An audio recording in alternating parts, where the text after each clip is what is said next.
my friends from YouTube, and welcome to my channel once again. I am here in my classroom and I'm going to be teaching and showing you guys today as to what it is that I do in my classroom to prepare for the new school year. As some of you may know, I am a language teacher. I have been teaching Spanish for a few years now, more than a few years, and I've taught all levels, K through 12 and college level, and I'm working right now at a high school where we teach high school and college courses, and we teach here all different levels. We have students here who are not natives of the language, heritage speakers of the language, and native speakers of the language. So as such, I have a big task to get prepared for the new school year. I'm going to be starting with a little tour of my classroom so that you can see what it looks like. I have begun to organize the classroom, and it's pretty nicely clean. Classroom is ready to go. There I have conjugations and prepositions and so forth. So there is a little tour of my actual classroom. But I am going to be showing the textbook that we use here, what my syllabus look like, the rubric, one of the rubrics that I use for speaking assessment, what I call charlas, and other supplemental materials that I use to enhance my classroom teaching. So I am going to be starting with our syllabus. This is what our syllabus look like, and I'm not going to go in detail of what the syllabus is like or anything like that, but it has basic information like description of the course and what I am going to be requiring from the students, required materials, learning objectives. I also have a chart that shows the plan of action, what I'm going to be teaching based on the book that I use, the textbook, and other materials that I use. I also have a chart or a section with the grading system that we use here.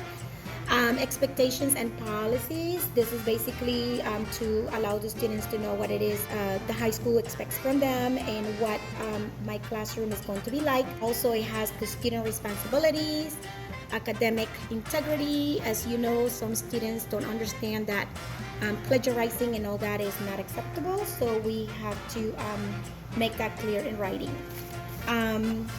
Also, there is a section in my syllabus where it talks about behavior, classroom attendance, tardiness, cell phone use, and whether or not they're permitted to use it and when. The more detailed you are with your syllabus, the better it is for the student and yourself. Also, I'm going to be going over the last page here, and this is where we talk about homework and what I expect from them as a language student. And my office hours are down here because I have office hours. We don't have planning periods, we call them office hours. I provide 4 office hours at this high school. And here's the section where the students are going to be signing and dating it, and they will get a copy of this for their own reflection and review if needed. So this is my syllabus. I now like to focus on the textbook we use. This yellow textbook is called Avancemos. And this book is going to be used this year for our college year 1 students. It does have some very interesting activities. I would like to see more authentic assessments in here, but for now this textbook works pretty well. This is for the college year 1, college year 2. This orange book right here is for 9th graders. Are going to be using this book with the 10th graders as well. And usually this book is finished by the end of the year. The 10th graders finish the book by May. Here is a very good resource that I use. These are for false cognates. As you know, some students may not know how to say certain words in Spanish, and what they do is they create a word that doesn't exist or a false cognate, like market is one of them. Market is mercado in Spanish, and a lot of students say marqueta just because they don't know how to use it. So this is a good resource to have in class. And then here is a book of cuentos hispanos. I use this a lot to teach short stories.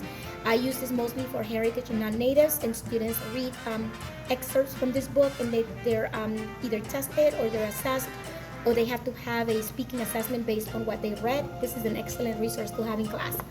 And here is a copy of my rubric of what it looks like. Now, rubrics are hard to develop, and I don't know if you can see it okay because I'm moving around quite a bit. The rubric is basically, this is for speaking assessment, but you can use it for reading, writing, and other activities, group activities as well, and they're graded on a grading scale from 0 to 3. Usually my rubrics are 35 to 50 points, so if they get 3, 3, 3, 3, and 3, or if they get all threes, then that means that it's an A. They get 50 points out of 50, and the rubric has a pretty good explanation of what they're getting assessed on, whether it is subjunctive, indirect object, whatever it is they're getting their assessment on. So basically, this goes back to being organized and having your materials ready for the year. This is 1/3 of what I use for the classroom. Obviously, as you can see around my classroom, I have other stuff on my board.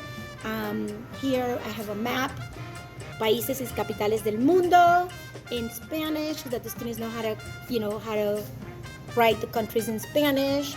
And there I do keep this whiteboard. Here is all for conjugations and charts.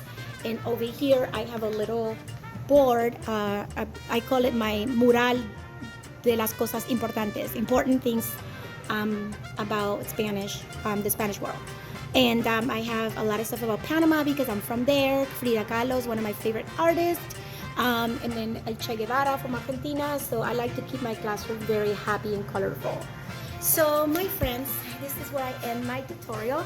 I hope you have enjoyed my brief introduction of my classroom, and I hope this helps you get prepared for the school year. If you have any questions or any comments about this video, please feel free to comment and ask any questions, and I'll be more than happy to respond.